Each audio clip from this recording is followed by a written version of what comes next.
Hey everyone, welcome back to the channel. Today we're doing something a little different.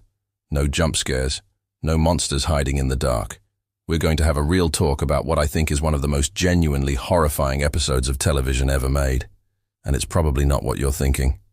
It's not from a horror series. It's from Black Mirror. The episode is called Shut Up and Dance. Now if you haven't seen it, maybe pause this, go watch it, and then come back, because we're going into full spoiler territory. Seriously, the impact of this story relies entirely on its final moments. For those of you who have seen it, you know exactly what I'm talking about.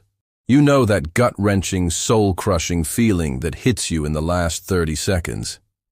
Let's recap for a second.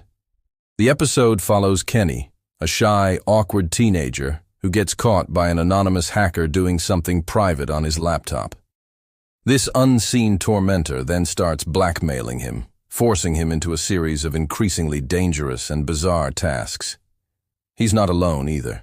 Along the way, he's paired up with Hector, a middle-aged man who's being blackmailed for cheating on his wife.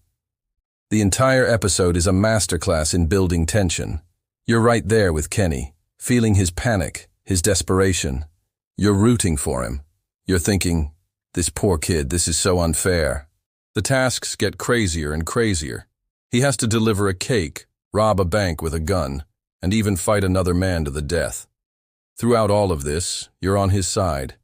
You see him as the victim, a normal person caught in an insane digital nightmare orchestrated by faceless trolls. The genius of this episode is how it manipulates your empathy. We project our own fears onto Kenny. The fear of being watched, of our private moments being exposed, of being publicly shamed. The hackers are the villains, these shadowy figures who get their kicks from destroying lives. We feel Kenny's sweat, his racing heart. We want him to get out of this. We want him to expose the bad guys and get his life back. And that's where the horror really begins. It's not the bank robbery. It's not the fight. It's the psychological game being played on us, the audience.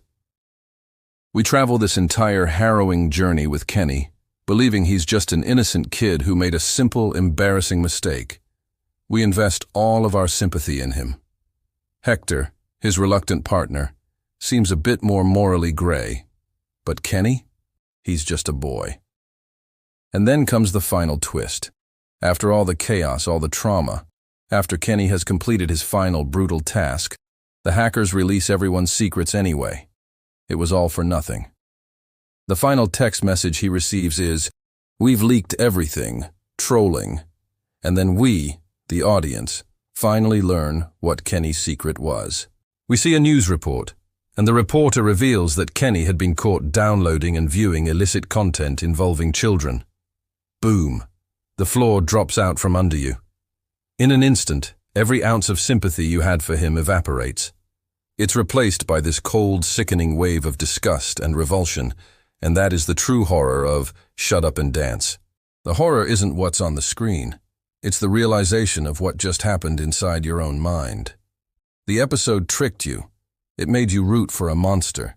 It made you feel profound empathy for someone who committed an unforgivable act.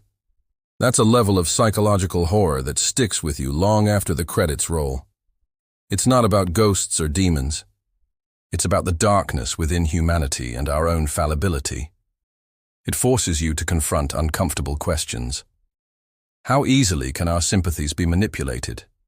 Do people deserve a second chance no matter what they've done? Is this form of cruel, anonymous justice ever justified? The trolls in the episode believe they're doing the right thing, exposing wrongdoers, but their methods are sadistic. They cause chaos, violence, and likely death, all while hiding behind their screens. They're not heroes. They're just as twisted as the people they're targeting. There are no good guys in this story. Not the hackers, not Hector, and certainly not Kenny. The entire world of the episode is just a pit of moral decay, and that's the real talk. The most terrifying monsters aren't the ones with claws and fangs. They're the ones that look just like us, the ones we might even feel sorry for until we see their true face. Shut Up and Dance holds up a mirror, not just to the dark corners of the internet, but to our own capacity to be deceived, to misplace our empathy, and to be complicit in someone else's narrative. It's a horror story that infects your thoughts and makes you question your own judgment. And for me, that's far more terrifying than any haunted house. This episode really messed me up for a while after I first saw it, and it's one that I think about often. It's a perfect, self-contained nightmare. It's a reminder that sometimes the most disturbing stories are the ones that feel chillingly, horrifyingly real. It is a testament to the power of storytelling to completely upend your perspective and leave you feeling truly unsettled. It's not just entertainment, it's a brutal, psychological experience. What do you all think? Is there an episode of a show, horror or not, that had a similar effect on you? One that just got under your skin and stayed there? Let me know down in the comments. I'd love to read your experiences. This is the kind of stuff that fascinates me. Thanks so much for tuning in for this more serious chat. If you enjoyed this kind of deep dive, let me know by hitting that like button. And if you're new here, consider subscribing for more content. It means the world. Stay safe out there, and I'll see you in the next one.